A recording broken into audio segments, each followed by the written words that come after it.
go'aamada ka soo baxay xukuumadda federaalka Soomaaliya gaar ahaan guddida qaabilsan arrimaha coronavirus ee COVID-19 markii aan dhageysanay khubarada iyo aqoon-yahanka iyo sayniska iyo dhakhaatiirta iyo wasaaradda caafimaadka intuba waxa ay sheegeen inkastoo aad loo dadaalay aad loo shaqeeyay lagu dadaalay afxirka iyo kala fogaanta iyo wasaaradihii iyo hay'adihii dawladda oo fasax galay iyo iskuuladii iyo jaamacadihii iyo madrasadihii oo waqtigii go'aamadii hore qaatay haddana in khatartii coronavirus weli ay jirto haddii khatartii weli jirto macnaheedu waxa weeye inaynaan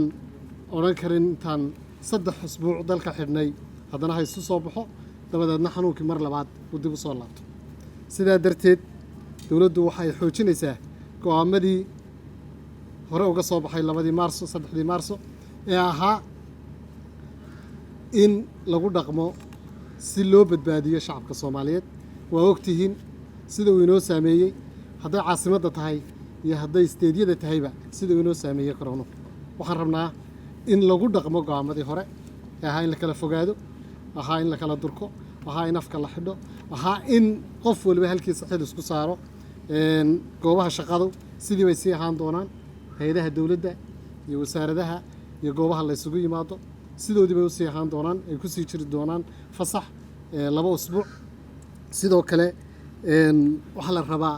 waxayna soo gaaray talaalkii iskuulada iyo jaamacadaha iyo madrasadaha macallimiintooda saddexdaba waxa la farayaa 2 usbuuc inay isku talaalaan iyagoo iska talaali doona isteediyada iyo 17 degmo ee gobolka Banaadir waxa la diyaariyay gobolka Banaadir oo kaliya 9 meelood oo talaalku ka socdo 2 usbuuc in la isku talaalo si loo badbaadiyo nafo badan waynu jecelahay waynaan rabin inaynu weyno culimada waxa mar kale lagu celinayaa masaajidadu inay u hoggaansamaan awaamirta dawladda kala fogaanta afsaarka weysa qaadashada oo qof walba gurigiisa ku soo weysa qaadanayo in la ilaaliyo saluu birixaalikum si nafa loo badbaadiyo dadku in ay kala fogaan ku tukadaan haddii ay lagama maarmaan noqotona guryahooda ku tukadaan in ciidamada amnigu ay gutaan waajibaadkooda oo ay fuliyaan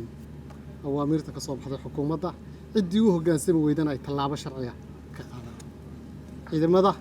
amniga waxaa la farayaa in ay go'aamadan fulintooda iyagu u xil saaran yihiin waan adkaynaynaa sababtaa waxaan rabnaa in xanuunkii oo weli inagu dhex jira in aynu xakamayno oo aan yarayno oo aan sidaa inagu dhaafo ilaahay markii sidaa darteed si aan uga gudubno waa inaan adkaysano 2 usbuuc dambe dhammaan wasaaradaha ay khusayso arrimahan waxa la farayaa iyaguna inay qaybahooda ka fuliyaan hadday isteediyada tahay iyo hadday gobolka Banaadir tahay iyo hadday wasaaradaha federaalka tahayba hoteelada maqaaxiyaha madrasadaha jaamacadaha garoomada diyaaradda shirkadaha private-ka ah dhammaantood waxa la farayaa iyaguna inay ilaaliyaan kala fogaanta iyo inay dadku guryahooda ku soo shaqeeyaan intaasi waa go'aamada COVID-19 waxaan rajayn doonaa in loo hoggaansamo 2 usbuuc insha Allah waxaan rajaynaynaa 2 usbuuc kadib wax badan inoo fududaan doonaan inagana fududaan doonaan xanuunkuna sidii dabaysha uu ina dhaafi doono ilaahay markii